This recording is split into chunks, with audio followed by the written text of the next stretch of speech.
¿Qué tal? Bienvenidos. Comienza Agenda Nacional. Un año en que la noticia económica ha tenido protagonismo sobre todo por Europa.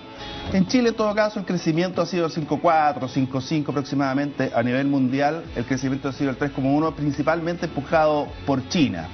¿Pero qué significan estas cifras? ¿De qué manera el ciudadano a pie, el común y corriente, usted y yo, las vamos viviendo, las vamos disfrutando o las vamos sufriendo, como usted quiera verlo? De inmediato entramos con nuestro panel de lujo. Saludamos de inmediato a don Hugo Lavado, decano de la Facultad de Economía y Negocios de la Universidad de San Sebastián. ¿Cómo está? Hola, ¿cómo estás, Pablo? Buenos días. Vamos de inmediato por acá. ¿Cómo está don Gustavo Díaz Santis, máster en Economía aplicada de la Universidad de Pompeu Fabra, Barcelona? Así es, buenos días, muchas gracias, encantado de estar acá con usted. Pompeu Fabra, Barcelona. ¿Por qué me hace esto? ¿En qué universidad estudió en Chile? Yo estudié acá en la Universidad Gabriela Mistral. Pues me habría salido más fácil. Sí. Economista, diputado de la Democracia Cristiana. ¿Cómo estamos, Pablo Lorenzini? Recordando viejos tiempos, como dijo Gustavo. Yo viví 10 años en Barcelona, estudié en Barcelona y soy doctorado en Economía en Barcelona. ¿En la misma? No en la misma, pero obviamente ascolti tu parlo català molt bé. 10 años. ¿Se lo pasó bien? A la Rampa, fue la época entre Franco y post-Franco. Ya. Era medio agitado el ambiente. 10 años, yo estudié un año, seguramente lo pasó 10 veces mejor que yo, don Pablo, allá. Así es. Don Sergio Becerra, economista en MBA Universidad de Tennessee. ¿Cómo está? Muy bien y muchas gracias por la invitación y gracias también a los televidentes. Voy contigo ya que tenemos la cámara por allá. Sergio, cuando nosotros escuchamos esta cifra del 5,4, 5,5 en la economía chilena y vemos la siguiente declaración, que la Christine Lagarde, que es la directora gerente del Fondo Monetario Internacional, del FMI, o sea, la máxima autoridad del fondo, y dice: Chile es una de las naciones más estables y prósperas de América del Sur, pero Chile también está expuesto a las fluctuaciones de los precios de las materias primas y al deterioro de las tendencias del mercado financiero internacional, aunque su política económica ofrece abundantes recursos que servirán de protección. Un buen crecimiento, sí, pero no estamos inmunes. Pero a lo menos estos últimos par de años hemos pasado prácticamente colados con lo que han sido los remesones de la economía internacional. ¿Por qué? Bueno, básicamente, como tú bien dices y lo dijo esta alta directiva del Fondo Monetario Internacional, la economía se ha manejado bastante bien en los últimos años y la proyección es que para el próximo año sea exactamente igual. No hemos mantenido inmune lo que es estabilidad macroeconómica y los grandes indicadores a las turbulencias mundiales, pero el próximo año obviamente va a ser una gran incógnita respecto de lo que es Europa, lo que es Estados Unidos, y más que definiciones económicas, yo diría definiciones políticas. Tenemos un gobierno en Estados Unidos recientemente renovado, lo que es Obama, un gobierno demócrata cuyo foco está en las políticas sociales, y sabemos también que fue bastante crítico lo que es el manejo económico, así que ahí hay una incógnita importante cuál va a ser la definición para el próximo año, y también economía. Y como bien decía esta destacada economista que tú mencionaste, que estuvo la semana pasada acá, nosotros somos una economía abierta y somos una economía sensible, vulnerable a lo que está pasando afuera.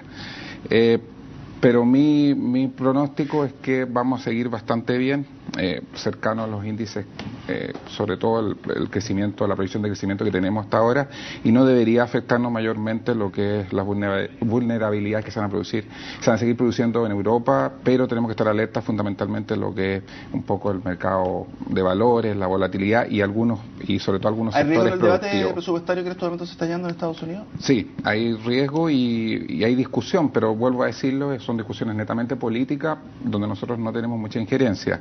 Pero en general, digamos, la política económica se está manejando bien y la tendencia es en el corto, en el mediano y el largo plazo a que vaya a seguir igual. Esta cifra de crecimiento, diputado, la cifra también de desempleo, que es bastante baja, no sé si pleno empleo es un término que corresponde usarlo. ¿De quién son méritos? ¿De este gobierno? ¿Hubiera estado el gobierno que está, las cifras iban a ser más o menos iguales? Me refiero a que en el fondo Chile está dentro de una tendencia o de una disciplina económica y fiscal que va dando estos resultados ya a lo largo del tiempo. A ver, estuvimos hace 2 o 3 días, bueno, estuve con la directora del Fondo Monetario la semana pasada, efectivamente, y en francés lo decía muy bonito. He estado en OCDE, poco tiempo atrás también, hasta me hicieron hablar, porque éramos el país que encabezaba, ¿no es cierto?, dentro de los países de la OCDE, la historia económica momentánea, vigente y futuro. Y acá está con el presidente Piñera en Bruselas. Yo presido Parlamento chileno, Parlamento europeo, ¿no es cierto?, una reunión del Parlamento europeo, y lo mismo. Y esto un poco para ratificar, quizás con una visión menos economista y más práctica. Yo creo que el país está y estará en los próximos años en unas condiciones inigualables en la historia. Lo único que hay en este país es plata, en todos los lados donde usted vaya y venga, hablando como país. Y así va a seguir. Discutíamos la burbuja con el ministro de Hacienda hace 2 días atrás. Y para justificar que no hay burbuja, cosa que va a concentrar el tema que podemos conversar después. Sí, vamos a entrar en ese tema después. Pero nos da las cifras. No hay desempleo, los sueldos han subido, los sueldos medios, ¿no es cierto?, los muchachos jóvenes, los profesionales, en fin, el país está cabalgando. Si el tema no va por ahí, el tema va es quién se lleva esta plata al interior del país. ¿Cómo distribuimos mejor? Entre regiones, entre estamentos, entre pensionados, que los profesores... ¿Lo ha hecho bien este gobierno? Yo diría que en general, desde el punto de vista económico, y yo peleé bastante, y a usted le consta, porque aquí estuvimos con Aninat, con Aizaguirre, que me lo encontré el otro día, lo salvamos, con Velasco, y ahora también. Pero en general nuestros ministros de Hacienda, nuestros vicepresidentes de la República, porque ahí está realmente el poder, lo han hecho bien. O sea, macro, si el tema es político, es social, no es manejo de la economía, yo creo que todos lo han hecho muy bien, porque en 2 años, 3 años tú no generas una condición económica, financiera con la que tenemos. Es mantenido. Además, si tú los miras, y Hugo los conoce muy bien, a propósito yo tengo un gran cariño por Hugo, porque poquito antes que cerrara el alero de Gastón Lavados, que él conocerá, lindo restaurante en Talca, hace un tiempo atrás, fue uno de los últimos que estuve allí, así que nos conocemos. Y él me va a decir, no hay un tema político. Nuestros ministros de Hacienda, que usted los conoció, y los de Economía también, son todos cortados más o menos por lo mismo. Si estuvieran en el gobierno que estuvieran, van a hacer más o menos lo mismo. Yo en eso no tengo más o menos lo mismo. Usted fue ministro de Economía, ¿no? ¿Cómo ve la...? ¿No van las viejas cochinas en Talca? Yo sigo yendo, pero ya don Hugo no, él es un decano. No, yo sigo yendo. Cuando voy a Talca voy menos de lo que me gustaría, y además yo considero, es otro tema, no se tome como crítica, después el terremoto la ciudad no ha avanzado lo que debería. Pero en fin, mira, si uno quiere mirar para adelante, como dicen, necesariamente tiene que, por lo menos el pasado reciente, desde el punto de vista de un pasado de 20, 25 años, creo que Chile está marcado por 3 cosas. Primero, ha habido gran continuidad en la política. Una de las cosas que de verdad no ha ocurrido en este gobierno es la nueva forma de gobernar. O sea, eso, yo creo que a esta altura el partido decir eso ya sería un chiste. Segundo, hemos estado permanentemente en una fase de progreso económico. Han habido baches, pero si miramos la trayectoria, sin duda. Tercero, una de las cosas que ha ocurrido a raíz de eso es que todos en Chile, me pueden dar ejemplos pero son puntuales, han aumentado sus ingresos, pero la desigualdad se ha mantenido. Y yo creo que esa es un poco la pata coja que tenemos, y que probablemente, y si yo miro el 2013 y los años siguientes, va a ser un tema que va a continuar estando presente con fuerza. Estamos conversándolo con Michelle Bachelet ya. Por una cosa. ¿Y conversa? ¿Conversa? En privado, sí. Oye, por una razón, que yo creo que se ha ido acentuando además la brecha entre los ingresos de las personas y las expectativas. Y eso es un tema que no se hace muy manejable desde el punto de vista político. Ahora, en áreas débiles, yo creo que estábamos conversando antes, un tema que a todos nos interesa mucho. Usted sabe que por mucho que vivamos, trabajemos aquí en Santiago, somos todos de alguna manera de regiones. En descentralización no hay avance. Yo creo que no ha sido un gran tema para este gobierno. Son 2 Chiles, Santiago y el resto. Y desde el punto de vista de los gobiernos regionales, se entregan más recursos, pero siempre se traban los proyectos, etcétera. Segundo, yo creo que una de las cosas que estamos absolutamente al debe es mejorar la eficacia y eficiencia del gasto público, y eso no se ha hecho. Y tercero, el gran tema, que es lo económico, donde ahí lo que dice el diputado Pablo Lorenzini, hay un poco un problema, la sensación de que hay mucha plata en Chile, necesariamente la vamos a tener en el muy corto plazo que comparar con el hecho que nosotros estamos necesitando recursos del exterior en forma creciente.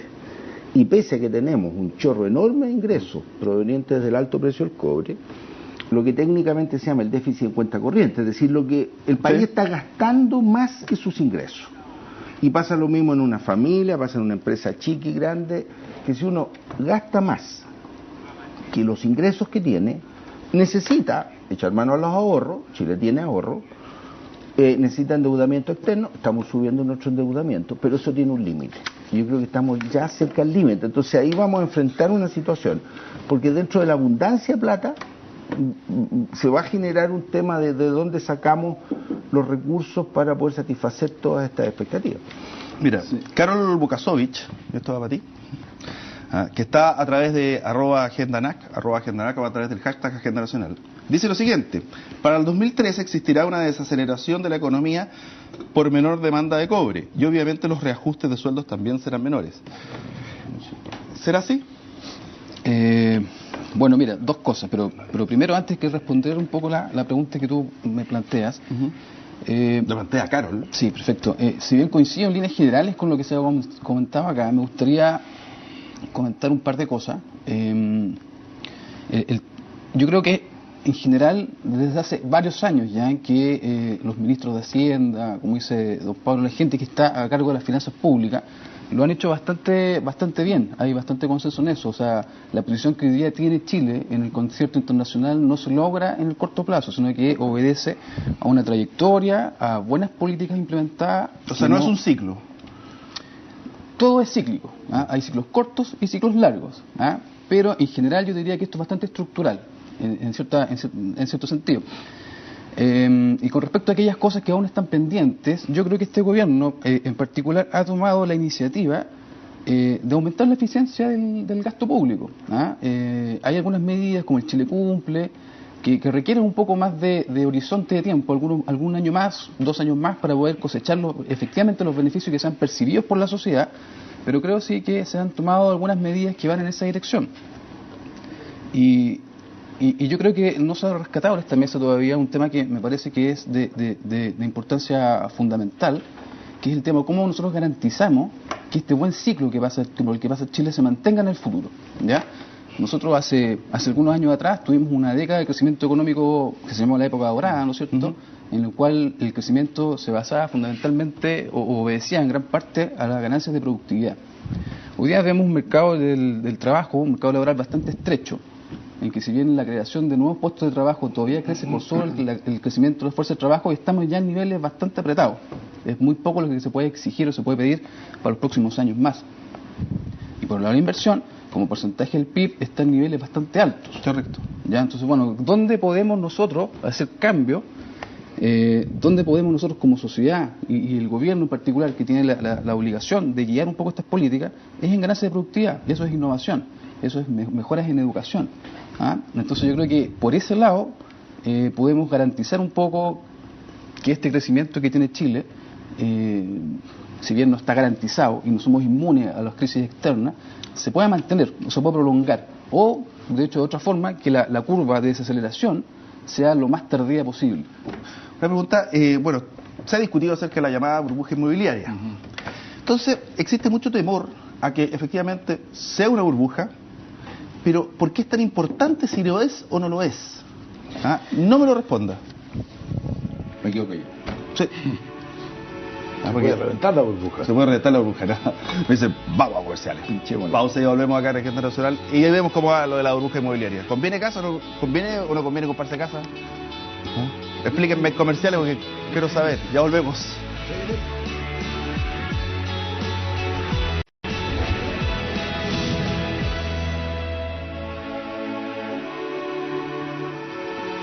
Ya estamos de vuelta. La duda persiste. ¿Es una burbuja inmobiliaria? ¿Y por qué es tan importante si lo fuera o no, más allá de lo que podría afectar al mercado inmobiliario? ¿Parece que es el reflejo de cómo podría funcionar un mercado o una economía o no? Mira, en los países desarrollados, que es donde se ha acuñado más el término de burbuja inmobiliaria, hay un componente de impacto en la economía cuando los precios de los bienes inmuebles se desinflan o se revienta la llamada burbuja, que en Chile existe menos, bastante menos. Y es que las personas en los países desarrollados, cuando sube el precio de su vivienda, aun cuando tengan un crédito hipotecario, piden un crédito adicional por la diferencia de valor que se produció. Claro. Por lo tanto, el alza de precios va aparejado no solo con los nuevos créditos, sino que con los créditos antiguos, con un incremento de deuda de las personas. Entonces, cuando bajan los precios, se genera un problema generalizado en el sector inmobiliario. Ahora, en el caso chileno existen dos temas. Yo he visto que uno se ha desarrollado más. Si los precios están exageradamente altos, es porque hay capacidad de compra. Claro. O sea, un precio no puede estar alto solo porque alguien dice que quiere vender. Si alguien quiere vender un departamento en 60 millones y nadie se lo compra, ese precio no subió. Claro. Bueno, aquí necesariamente, por el monto de los créditos hipotecarios respecto a lo que cada persona obtiene mensualmente, gana, lo que importa esencialmente es el crédito. Por lo tanto, si hay alza de precios es porque hay mucho crédito hipotecario. Pero por otra parte, se dice menos, pero yo lo creo que es tremendamente importante, es que los bancos y otras instituciones financieras no solo financian los créditos hipotecarios, sino que antes financian a las inmobiliarias. Correcto. Y cuando los precios suben y empieza a existir una aceleración en la actividad de construcción, ¿no es cierto? Detrás de eso hay montos muy importantes de la cartera del sistema financiero que están orientados a esa actividad. Entonces, cuando se produce una baja, ¿no es cierto?, es porque habitualmente se cierra la llave de los créditos, se encarecen los créditos, existe menos liquidez, menos disponibilidad. Entonces, el sistema financiero le golpea por los dos lados. Entonces, lo que uno ha visto en el resto del mundo, cuando se producen estas alzas muy importantes de precios, y después hay un ciclo a la baja en la economía, es que el impacto más fuerte sí es sobre las personas, pero lo más importante desde el punto de vista de la transmisión de los problemas, sobre toda la economía, es sobre el sistema financiero. Es decir, en España, hoy día, una parte súper importante de los problemas que enfrentan los bancos en España es por la cartera mala que tienen respecto a créditos inmobiliarios, ¿no es cierto? Se construyeron miles de departamentos en la zona de playa, desde el norte al sur de España. No se vendieron, al no venderse las inmobiliarias tienen que responder, o personas que compraron esos departamentos no pueden responder posteriormente. Ahora, si en Chile existe o no burbuja, básicamente tiene que ver con las condiciones crediticias que se están planteando, y probablemente, como todos hemos dicho, hay ciertos indicios, pero también hay que recordar que la oferta hasta hace poco tiempo atrás estuvo relativamente comprimida, porque en el 2009 se iniciaron muy pocos proyectos. Claro. Pero igual ahora está aumentando la actividad de la construcción, siguen aumentando los precios, entonces yo creo que hay un semáforo amarillo. ¿Semáforo amarillo para ustedes también con respecto a la burbuja inmobiliaria? Sí, absolutamente. Me atrevería a decir que no existe en este momento, como mucha gente preocupadamente lo ha dicho, una burbuja inmobiliaria, pero sí hay índices muy semejantes a lo que ha pasado en otros países más desarrollados. En este sentido, como bien dice el decano, los elementos, las estrategias que se deben hacer, lo primero es controlar un poco el tema del crédito, como bien dice el decano, el crédito hipotecario, también el crédito de consumo, hay una señal importante. Y lo otro es un poco lo que ya ha hecho el ministro de una estrategia comunicacional, de hacer llamados a la ciudadanía. Recordemos que nosotros nos movemos mucho por la expectativa, o sea, la gente se mueve por lo que espera hacer, tanto en el tema económico como en otros ámbitos de la sociedad. Así que es muy bueno la estrategia comunicacional de decir que no hay una burbuja inmobiliaria y tratar de no alarmar mucho a la ciudadanía, porque nos movemos mucho por la expectativa. ¿Gustavo? Sí, bueno, yo tengo una sensibilidad un poco diferente, pero a ver, parto de la base de que tampoco considero que hoy día estén las condiciones dadas con los antecedentes que se conocen como para poder hablar de una burbuja inmobiliaria. Sin duda que creo que hay un boom mucho más fuerte en Santiago que en regiones, sin duda. Pero si miramos un poco los fundamentos, lo que está detrás, lo que explicaría un poco lo que está sucediendo con el mercado inmobiliario, encontramos varias cosas interesantes de mirar. Por un lado tenemos una inflación bastante controlada, 1,6, 1,7 acumulado en este año, con expectativas de llegar a un poco más del 2 en 12 meses, este año en 2012. Tenemos unas remuneraciones en términos reales que con un crecimiento bastante dinámico. Tenemos un mercado de empleo, como lo mencionaba recién, bastante estrecho, con una tasa de ocupación cercana al 55-56%, prácticamente histórico de los últimos, desde el 2009 en adelante.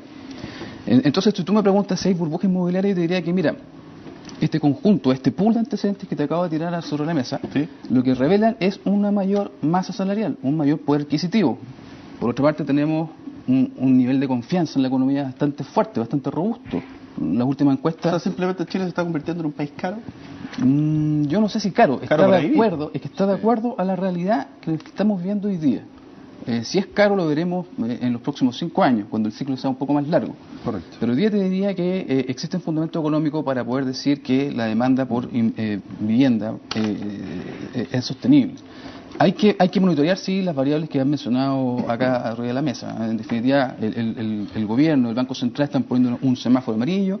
Hay indicadores que hay que monitorear, sin duda, porque tampoco queremos encontrarnos con una sorpresa a poco andar y que efectivamente se están incubando algunas presiones más especulativas, pero que hoy día yo te diría que con los antecedentes que hay, no se puede hablar de burbuja. Además que se va un poco Pablo, lo que, ¿sí?, lo que tú decías, no se está dando en todo el país, se está dando en Santiago y en algunos sectores de Santiago. Entonces, podría ser hasta una suerte especulativa un poco, y como bien decían, es debido al buen poder adquisitivo que tenemos hoy en día y también es un juego de oferta-demanda. Son algunos sectores de Santiago los que está viviendo unos precios excesivos en el ámbito inmobiliario. Pablo, si yo le pasara un semáforo ahora, ¿qué luz le pondría a la banca?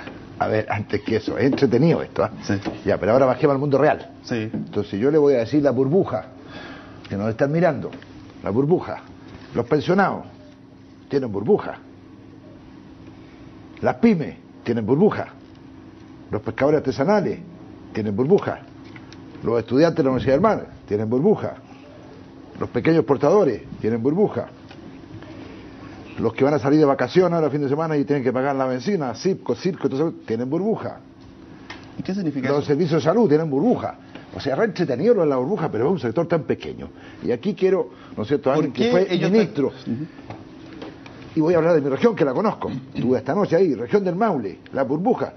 Pero si no hay nada construido, está todo el borde costero a medio camino, la cordillera, el mundo rural, no hay subsidio, la ciudad de Talca, como decía el ex ministro Lavao, ¿no es cierto? Entonces, ¿de qué burbuja estamos hablando? Ese es el mundo teórico, está bien que nosotros acá traemos al ministro, no ha ido al Banco Central, que dice que sí hay burbuja, ¿ya? Pero el debate fuera del mundo real. Los problemas del mundo real están en cómo pago a fin de mes, la ley DICOM, la tasa máxima convencional que ahí está, la ley de ISAPRE que ahí está para todo eso, ¿no es cierto?, que de alguna manera u otra al final es lo que a la gente le llega al bolsillo a su trabajo normal. Y esos son, por lo tanto, ¿en qué digo yo? Los ministros de Hacienda, fantástico, vicepresidente de la República, hablan del país, para afuera, viajan, los aplauden, Fondo Monetario, la OCDE, el Parlamento Europeo, ¿no es cierto? Vamos a hacer unas cumbres en enero, vienen presidentes de todo el mundo. Pero los niveles de crecimiento, muy bien, crezcan o no crezcan, afectan al mundo real. Fantástico, pero el mundo real sigue teniendo sus pequeños problemas, todo esto que yo he dicho, y podríamos hablar una serie de cosas, y que la gente dice, oiga, diputado, está bien, pero yo soy profesor y la deuda histórica, ¿qué? Y te empiezan con esos temas, oiga, diputado, resulta que no he pagado 5 o 6 dividendos y el banco ya me quiere quitar mi casa, ¿por qué no puedo renegociarme de un placito? Si con mi hija, con mi hijo le estamos metiendo empeño. El pequeño agricultor de maíz me decía ayer, oiga, don Pablo, de Argentina están mandando más barato por el dólar el maíz, y yo toda mi vida he hecho maíz, soy productor de maíz, ¿qué hago ahora? Esos son los problemas que los ministros de Hacienda, todos, nunca ven. Teatino 120, viaje arriba, Fondo Monetario, macro cifras. Pero el mundo real, ¿no es cierto? El mundo, porque aquí donde está el trabajo en la universidad aportan con los datos, ¿no es cierto? Los técnicos ponen, pero esto hay que transformarlo en el mundo real. Y por eso vamos al mundo real, quiero llevarlo a la banca. De respaldo, tiene 30. No me hable de la banca, está prohibido. ¿Por qué? Dele. No hay cómo, si contra la ISAPRE llega el ministro, la llamaron a la ISAPRE con permiso, el ministro Mañalich, que es una gran persona, pero lo llaman el día antes, después de que estuvo en la Comisión de Salud, llega a la Comisión de Hacienda y nos cambió el cuadro y había que estructurar porque si no se le iban a ir 200.000 cotizantes a la ISAPRE al FONASA. Se acabó la cuestión. Y la banca es intocable. ¿Por qué? No hablemos ni de deuda consolidada, ni hablemos, ¿no es cierto?, de la tasa máxima convencional. Mire lo que están llegando a un acuerdo saludo al senador Tuma, ex diputado, gran amigo mío, pero yo discutía con él. Lo máximo que ha logrado por una pelea de 2 años bajar al 39%. 39% de interés anual. ¿Qué? 25%. Eso es una tasa máxima convencional. Que claro, asustan. Es que entonces los bancos no van a meter plata. ¿Y cuántos miles de millones de dólares se han ganado? Parecido a la ISAPRE, y andan por ahí. Y la FP estatal, ¿y cuándo vamos a comenzar de una FP estatal que le meta al sistema un poquitito de presión? Entonces, esos son los temas reales. Lindos ministros de Hacienda. Prefiero los ministros de Economía, ¿no es cierto? Peleamos y seguiré peleando con Longueira porque tengo grandes discrepancias. Pero por ejemplo, son más terrenales los problemas. Pero dígame una cosa, ahí voy. En el caso del sector financiero, sí, la creación de sector financiero y la puesta a lo menos en el tapete, porque los niveles de utilidad que tienen los bancos son realmente... ¿No ha funcionado el sector financiero? Horrorosos. O envidiables, como quieran verlo. Me gustaría recoger... Está dentro del Ministerio de Economía, me correspondió, bueno, está en el Ministerio, ser ministro, y tener que ver con el CERNAC. Además, durante el periodo que yo estuve se cambió una disposición y le permitió al CERNAC una cosa muy importante, que es poder hacer lo que se llaman acciones colectivas, es decir, juntar personas que se sienten perjudicadas y llevar eso a hacer una demanda, porque el problema es que individualmente un consumidor de repente, ¿no es cierto?, tiene un problema con algún vendedor, con una tienda, y el problema es por 10.000 pesos, y realmente cualquier tipo de acción individual le va a costar mucho más que eso. Mira, yo creo que aquí, y yo entiendo, y somos amigos con Pablo Lorenzini, para argumentar necesariamente hay que cargar la tinta, ¿no es cierto? Yo creo que no todo está malo, hay cosas positivas, hablar de la macro es necesario, donde los países se olvidan de la macro y solo ven estos problemas que el diputado Lorenzini señalaba de la vida real, terminan en un desastre. Ahora, los países que solo miran la macro y las grandes cifras también terminan en severos problemas, porque el mercado, funcionando bastante libre, es súper eficiente desde el punto de vista de asignar recursos, pero todos sabemos que esto genera dosis de desigualdad enorme. Es bueno crecer, por supuesto. Lo que es malo es que no hemos logrado mejorar el tema de la desigualdad. Ahora, yo te diría que aquí pienso que el sector financiero en Chile ha funcionado, en mi opinión, bastante bien. Creo que todavía le falta introducir competencia, porque las tasas de rentabilidad, básicamente, las grandes utilidades de los bancos, se justifican porque hay muy altas barreras a la entrada, es decir, para competir en el sector financiero se necesitan muchas espaldas, lo cual es legítimo, pero además hay un conjunto de elementos que hacen difícil, ¿no es cierto? Y la prueba es que es un sector muy concentrado. Las 3 instituciones más grandes en Chile controlan como el 60% del crédito bancario. Bueno, ahí tú tienes que introducir más competencia, no hay otra manera de poder mejorar eso.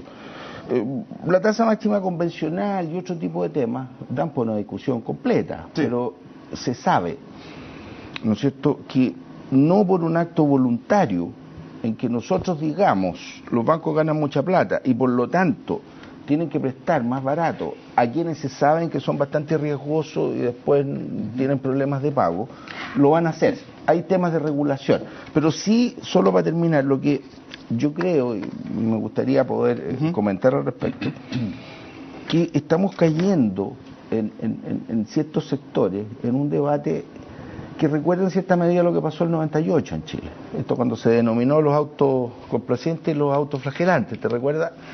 O sea, creo que hay mucho de declaración de que estamos al puerto de ser desarrollados. En mi opinión, eso es un chiste.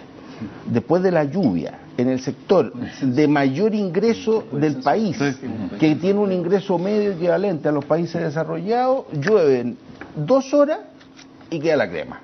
O sea, no es país desarrollado esa cuestión. Nos queda largo. Segundo, pero que tengo que ir a la pausa. Sí, otros que sostienen que se ha avanzado muy poco. No se va a poner a llover. Tampoco, se ha avanzado. Antes que se acabe el fin del mundo. Vamos a hacer una pequeña pausa y ya volvemos. Vamos a entrar el sector financiero, ISAPRES, y ya después posteriormente proyecciones para el 2013. @agendanac para poder participar a través de Twitter. Diferencia de conceptos en Chile: crecimiento económico o incremento de endeudados. Mira, le podemos responder a la vuelta.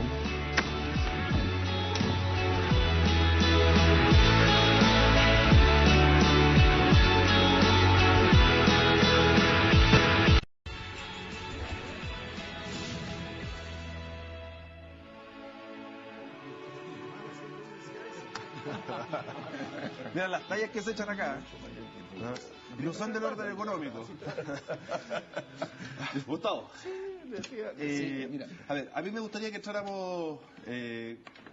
terminamos de desglosar un poquito lo que es mercado financiero, regulación, porque efectivamente usted dice no vamos a poder llegar a cortar las utilidades de los bancos, pero por otra parte los niveles de endeudamiento de parte importante de los chilenos han ido en crecimiento. Entonces, ¿cómo regulamos mejor este mercado financiero en forma más transparente y que no afecte, por supuesto, el desarrollo económico de las personas y del mismo país? Sí, mira, se están haciendo cosas interesantes y me gustaría rescatar lo que comentaba el diputado en términos de la tasa máxima convencional.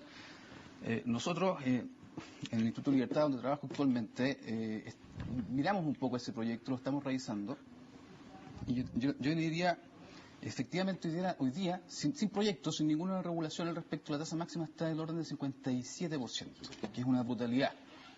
Básicamente no tiene ningún punto de comparación y básicamente es usura. 57% demasiado.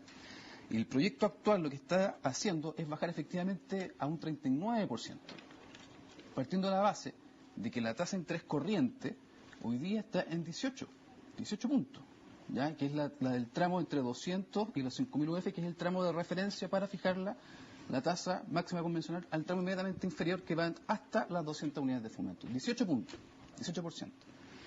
18,39% me da un delta de 25 puntos. ¿Ya? Que es 25 puntos son el premio por riesgo que se debería a la banca por un cliente que, como también rescató acá don Hugo, es riesgoso, y todos sabemos que es muy riesgoso. Entonces yo creo que están haciendo esfuerzos importantes que es necesario valorar en su justa dimensión, y que a todos nos gustaría a lo mejor llegar a una tasa mucho más baja, pero a lo mejor eso significaría que esa gente sale del sistema y va a caer en un sistema informal que no está regulado y donde las tasas seguramente son muy superiores. Entonces, yo creo que es necesario rescatar un poco... 39 no lo vamos a probar en la Cámara. Yo aviso desde ya. Bueno, concuerdo acá con Gustavo en el sentido, y también concuerdo en el sentido que el tema de la fiscalización ha ido desarrollándose paulatinamente en sentido positivo. Esto debería seguir, debería ir fortaleciéndose las instituciones fiscalizadoras, reguladoras, no solamente en el ámbito financiero, sino que hemos visto un poco lo que se ha generado la discusión en el ámbito educacional a través de una agencia de calidad, superintendencia. Y esto debería ser, y el SENAC financiero que hace un rato mencionaba el decano. Pero un poco tomando las palabras que señalaba el diputado y llevando esto a una economía real, a la economía micro, pero no la microeconomía, sino que la que está en el hogar, en la casa de cada uno de los habitantes, y respondiendo a lo que en Twitter están preguntando ahí en la pantalla, estamos viendo. El tema pasa por tener más fiscalización y más cercana a los problemas reales de las personas. O sea, fiscalizar, por ejemplo, como bien dicen acá, no aplicarle a las personas más vulnerables, que son las que se le aplica la mayor tasa máxima convencional. Bueno, en el sentido, por ejemplo, lo que se abrió ahora del CAE, de la carga anual equivalente que se hace y que permite a una persona común y corriente poder cotizar, va en ese sentido, es muy bueno. Yo creo que hay que tener más sensibilidad con lo que está pasando con las personas día a día. Y fíjate que un poco diciendo de lo que se ha dicho de que las personas no están preocupadas de la macroeconomía. Las personas están preocupadas de la macroeconomía. Lo estamos viendo ahora en Twitter. Por ahí preguntaba Carol recién qué pasa con el tema de los commodities, con el tema... Bueno, ese es un tema importante que el próximo año, un año eleccionario, se va a tener que plantear. Es un tema educacional, va a ser el año de la innovación, tiene que ver también con el tema de... ¿Aporte de la agenda de competitividad que ha impulsado principalmente el ministro Longueira? Sí, bueno, justamente uno de los aportes importantes, y yo lo rescato, tiene que ver con el tema de la innovación. El próximo año va a ser el año de la innovación, pero no solamente con el tema, esto no solamente va a tener que ser un libro, un documento, sino que algo real, tomar medidas reales, por ejemplo, fortalecer la educación tecnológica, la educación técnica, aportar más a la pequeña y mediana empresa, fortalecer la transferencia tecnológica, traer un benchmark, traer las mejores prácticas de países de mayor nivel de desarrollo tecnológico. Como bien decía por ahí Carol en el Twitter, no vamos a pasar a otra fase, no vamos a ser realmente desarrollados si no tenemos sintonía con las personas comunes y corrientes y si no pasamos a otras fases de desarrollo exportador, y no solamente commodities, sino que en ámbitos técnicos y tecnológicos, sí, que es una prioridad a nivel mundial. Coincido plenamente. me gustaría solamente mencionar la agenda de impulso competitivo que hoy día se está manejando el Ministerio de Economía. Considera dos instancias. Una, que es un proyecto de ley, que seguramente lo vamos a conocer el próximo año, a inicio del próximo año, y una iniciativa que son más de 20 medidas que tienden a modificar reglamentos. Y esos reglamentos tienden, en su gran mayoría, a agilizar la creación de empresas, a disminuir la burocracia, tal vez a generar una ventanilla única en la cual todos los empresarios, todos los inversionistas puedan llegar y decir, oye, tengo estos problemas, ¿cómo los puedo solucionar? Va desde cosas tan simples y tan importantes como cómo garantizar la conexión de los pequeños productores de generación eléctrica, las mini centrales, mini hidros, centrales de pasada pequeñitas, de los canalistas en el sur, cómo se conectan al sistema, hasta cómo hacemos eficientemente el mercado de los derechos de agua. O sea, es bastante transversal. Entonces yo rescataría un poco esa iniciativa, y como se ha señalado, 2013 es el año de la innovación, del emprendimiento, de la competitividad, y estas medidas, estas iniciativas lo que hacen es agilizar o aceitar la máquina para que el país pueda seguir creciendo a las tasas que hoy día estamos creciendo. Sectores que hay que entrar a controlar o regular mejor, y quiero entrar en el tema de la ISAPRES 2013, desafíos que hay que hincar el diente. Brevemente, todo esto es muy bonito, puede existir, pero cuando yo llego a Cumpeo, a Pelarco, a Empedrado, a Constitución, ¿y qué me dice? Diputado, y no hay agua, y los embalses, ¿qué? Y sale el otro, y yo tengo mis cositas, pero los caminos de tierra en invierno no puedo vender, y el camino vecinal, ¿qué? Entonces, toda esta discusión, que es mi diferencia con este gobierno y con muchos gobiernos, que los ministros, ¿no es cierto?, y el sistema se queda en lo teórico, en lo que luce, pero el mundo real, y por eso que se ven las votaciones, y ahí están los resultados, ¿ya? Donde uno deja, yo soy doctor en economía, dejo de lado doctor en economía y trato de ser más real, y por eso uno tiene el respaldo de 40, 45%, ¿no es cierto?, cuando va a votar el electorado. La teoría está bien, se necesita todo lo que son insumos, yo concuerdo con eso, pero si tú, lo que le pasa a este gobierno, no logras aterrizarlo en concreto, se queda en una burbuja. Entonces, futuro, hay un tema que vamos a tener que ver. Yo soy experto en eso, trabajé muchos años en aquello, y creo que este país lo sabe, sus conductores, más allá del gobierno, y eso es lo que va a ser crisis en 3 años más, la energía. En este país la energía hay que resolverla ya, un proyecto demora 5 años. En 4 o 5 años más, como está creciendo la energía, no hay cómo. Hoy yo ya digo que el problema de Michelle Bachelet, o quien gobierne en los próximos 4 años, va a ser la energía. Y eso va a ser un problema industrial, un problema como el otro día, los cortes de luz, un problema personal. Creo que hay un tema que no hemos atacado. El otro tema es la ejecución presupuestaria. Si hay plata, pero no se gasta este año, los datos yo tengo a octubre. ¿Cuánto es la merma? ¿Cuánto es la diferencia? Oye, había sectores que iban al 60%, 50%. Si tú tienes la plata, la gastas, po. O sea, ¿por qué demoran los proyectos? Enero, febrero y marzo no se hace nada. ¿Por qué no en diciembre se le dice a quien tenga lo que hacen necesitar, traigan los proyectos? No, en enero se presentan, en febrero se ventan, vacaciones más, en abril comienzan las... ¿Cuáles son las propuestas económicas más importantes que era contener un programa de gobierno de Michelle Bachelet? Rincón o Orrego, no sé por cuál va usted. Estamos en nuestras primarias, Rincón Orrego, que son de la Democracia Cristiana, y luego tendremos las primarias... ¿Cuáles son las propuestas que hay que ver en el próximo gobierno de la concertación? A mí el tema de la energía es uno. ¿Ya? El otro tema es la jubilación y las pensiones. O sea, claramente el sistema no da. Y esto es de todo. Voy a decir algo que políticamente es incorrecto, pero en algún minuto va a tener que verse también. Si la media de vida está en 77, 78 años, no está calculado, la AFP cuando partieron estaban calculadas a 73, 74. O sea, sí. Claro, si tú planteas que hay que subir un poquito la edad de jubilación, ¿no es cierto?, te dicen, claro, pero ahí viene el otro lado. ¿Qué me preocuparía? De crear posibilidades de trabajo para la gente mayor de 60 años. Porque tú no le puedes decir, trabaje 5 años más, pero a los 60 te echan o no tienes posibilidad de trabajar. Entonces tampoco. Ahí yo creo que hay un tema con las pensiones, hay un tema serio también, ¿ya? Y el otro es el tema de la salud, esto de las ISAPRES. Espero que algún día, y si vuelve a estar con nosotros don Hugo Lavao, ¿no es cierto?, busquemos fuerza para atrevernos a cambiar el sistema de ISAPRES y hacerlo más real. En el caso del sistema ISAPRES, ¿por dónde hay que hincarle el diente? ¿En qué sentido? A mí me pasa algo, que cuando uno va a contratar un plan de ISAPRES, cuesta leerlo. O sea, cuesta preguntar. ¿No sabe inglés usted? No, está en checoslovaco. Ni siquiera en eslovaco. En checoslovaco, más enredado que pelea pulpo.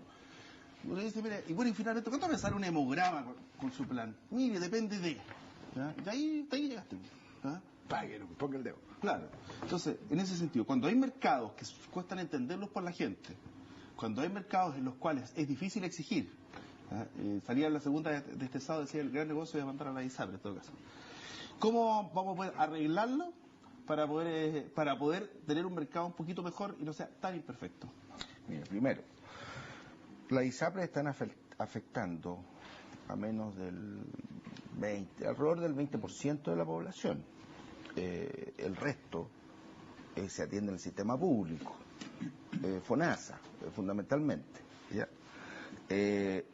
Y eso, entre otras cosas, no es porque el 80% quiera atenderse en el sistema público, sino que porque es muy caro atenderse en la ISAPRE. O sea, ahí tenemos un punto. Pero hoy día estamos concentrados en los sectores de mayores ingresos. Lo que pasa es que en Chile, los llamados sectores más ricos, a mí me molesta que se diga eso, porque quienes en Chile tienen un ingreso familiar sobre 1.200.000 pesos ya están en el 20% superior. Alguien tiene un ingreso familiar de 1.300.000 pesos y tiene que tener chiquillo en el colegio, tiene que además quiere atenderse por ISAPRE, tiene cualquier evento catastrófico, la familia se ha enfrentado a un severo problema. Entonces no son los más ricos.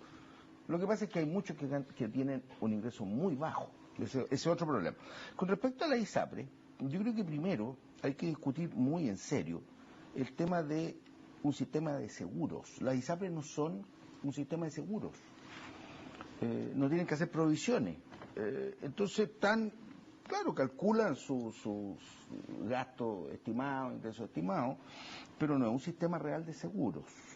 Yo creo que hacia allá hay que caminar. Segundo, hay un problema estructural, ¿no es cierto?, que no solo ocurre en la ISAPRE, sino que en muchas otras áreas financieras. Y que lo quiero ejemplificar con una cosa que se acaba de decir.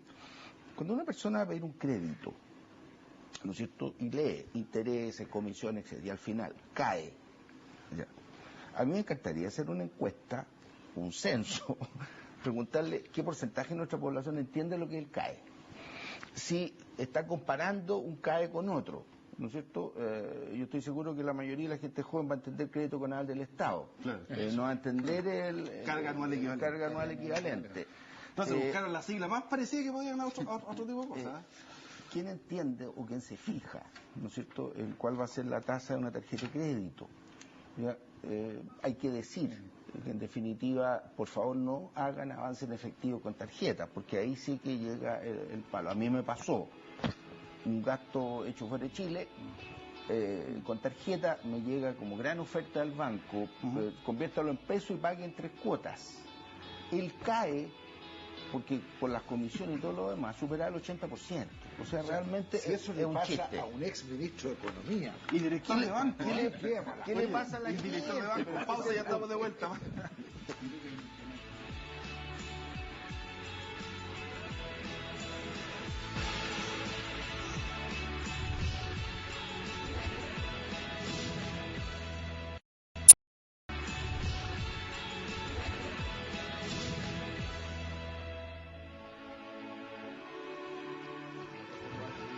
Ya estamos de vuelta acá.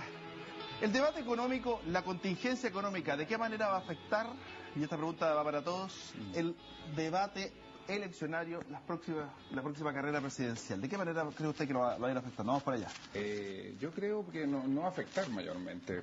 Pienso que hay un consenso en las personas y la ciudadanía de que hay un buen manejo económico en general y global y no solamente este gobierno, sino que ha sido una tendencia y que esperamos que se siga proyectando con el presidente o el parlamento que esté en los próximos años.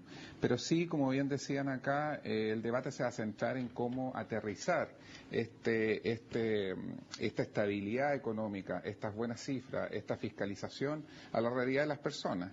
Yo siempre he dicho, aquí hay un tema comunicacional que es importante, recién hablábamos en el break. Estábamos hablando de cómo, del CAE, por ejemplo, que algunas personas piensan que es el crédito conal del Estado, otros piensan que es lo que es esto. Y lo único que le decimos a la ciudadanía, compare el número, porque tampoco podemos explicarle qué es lo que está implícito en la variable o la ecuación, mejor dicho, que está dentro del CAE. Pero entonces, en eso se va a centrar. Los candidatos, y lo vimos en las últimas elecciones municipales, que van a ser más exitosos van a ser aquellos van a poder aterrizar estas grandes cifras que se visualizan bien en comparación con el mundo y en comparación con nuestros vecinos, a la ciudadanía y a los problemas simples y reales de las personas. ¿Sabes lo que pasa, Pablo? Cuando y aquí te voy a hacer la razón. En ese sentido, cuando se empiezan a ocurrir, cuando se afecta el bolsillo finalmente, ¿ya? Obviamente que trasciende hacia el mundo político, porque la gente empieza a tener demanda, incluso sectores un poquito más extremos que quieren hacer asamblea constituyente, en fin. Entonces, ¿de qué manera se va a incidir, tú crees, el debate económico, la desigualdad misma en el debate presidencial? A ver, primero el CAE, qué bueno que me lo aclaren a mí también. Yo pensé que era corre a cancelar. No era eso. Sería CAC. Después cae en el debate, entonces. Yo creo que el tema principal de las próximas, yo concuerdo en términos de que las plata, los números, los macros no va a ser, estamos encima, ya estamos en marzo, ya empezó la carrera presidencial, ya, y eso es noviembre, ya, o sea, estamos 8, 9 meses. En términos reales, yo creo que hay una sola cosa que es lo que va a marcar, en mi impresión, hablando un poco como político, que es la credibilidad. Es decir, ¿qué candidato? Todo lo que hacen aquí las universidades, los expertos, en fin, los institutos de libertad, todos los que ponen encima teóricamente bien plasmado, estudiado, con índices, con cifras, con ratios, con fórmulas. Pero ¿quién va a ser la persona que va a tomar eso y lo va a hacer real? Credibilidad, que es lo que no tiene este gobierno. Credibilidad en el presidente, en la presidenta. Y en ese sentido, claramente hoy día, más allá de todo lo que se vaya a hacer, que nos visita desde afuera, ¿no es cierto?, tiene credibilidad. Yo creo que Bachelet entonces es más fácil en términos de que le cree o no le cree. Es como los políticos, le creen o no le creen. Usted lo que dice lo siente, así es. Hoy día dice una cosa y mañana vota otra cosa, para la campaña promete una cuestión que después no la cumple, o yo le creo. Le resulte o no, a usted le cree. Pablo, usted da la pelea, se la juega. Eso es. ¿Va a votar en la primaria de tu partido? Obviamente que vamos a votar en la primaria de partido. Está tan jugado por soy por presidente, Bachelet. Saludamos a la región del Maule, soy presidente regional de la Democracia Cristiana. Está tan jugado por Bachelet. Invitamos a... Claro, está tan jugado por Bachelet. Pero una cosa es al final, ¿no es cierto?, de lo que uno dice en la encuesta hoy día, pero otra cosa es que tú, o sea, no solo, si es así, ¿para qué compites? Cortito, porque me está pidiendo el tiempo. ¿Va a incidir los temas económicos, macroeconómicos, microeconómicos en el debate? Bien breve. El tema económico a nivel macro no va a incidir mayormente. Tampoco cambia en los próximos 12 meses. Salvo que ocurra un desastre económico y Estados Unidos caiga en el famoso abismo fiscal o la Unión Europea nuevamente tenga crisis del euro, pero en términos macroeconómicos generales Chile no va a cambiar. Lo que sí puede afectar es cómo nosotros implementamos la política económica en el día a día, es decir, a niveles micro. Y hay un tema de credibilidad y hay un tema de desigualdad que hay que resolver. Pero sin ir más lejos, si miramos las últimas discusiones, ¿qué fue lo que pasó con el salario mínimo? Nosotros proponíamos un salario mínimo de 200.000 pesos. No tuvo piso político, llegó a un reajuste de 193.000 pesos. Y lo que me parece una tremenda desigualdad, más aún considerando que el salario, el funcionario que menos gana en el sector público está por sobre los 193.000 pesos y llega a los 240, si no me equivoco. ¿Ah? Entonces, bueno, hoy día claramente hay un incentivo para trabajar en el sector público, sin duda. Pero ese tipo de cosas, cómo nosotros vamos haciendo las modificaciones políticas, tanto en el Ejecutivo como en el Congreso, es lo que puede marcar un poco o dar señales de qué es lo que va a pasar en las elecciones presidenciales y claramente es el tema que va a marcar la gente.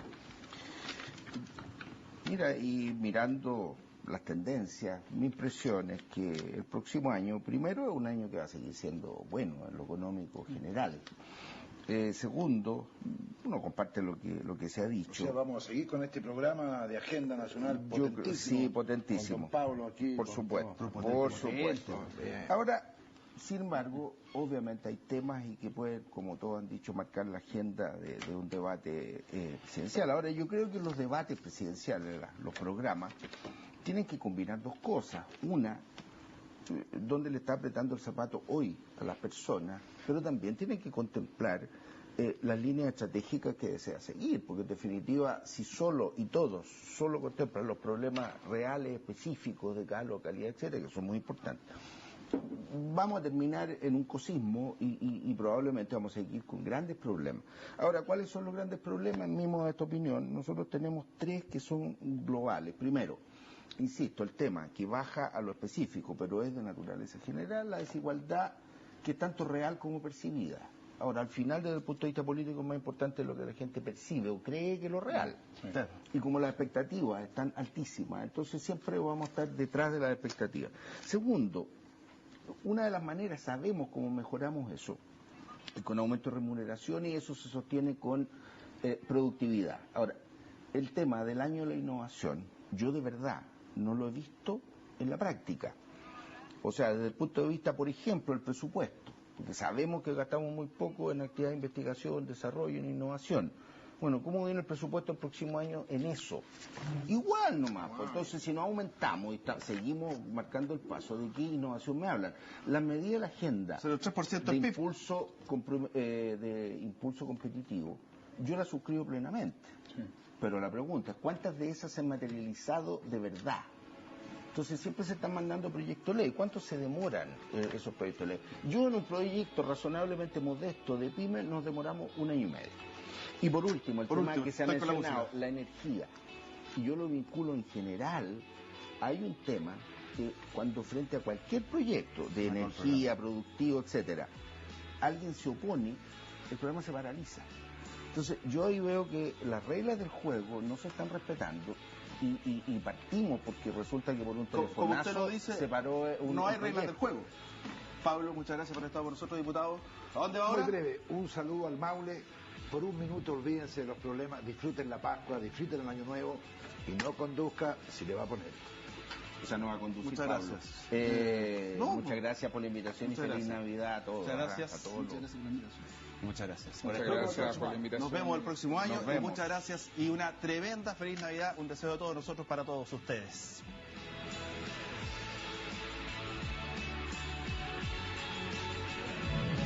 Universidad San Sebastián, una gran universidad, presentó Agenda Nacional en CNN Chile.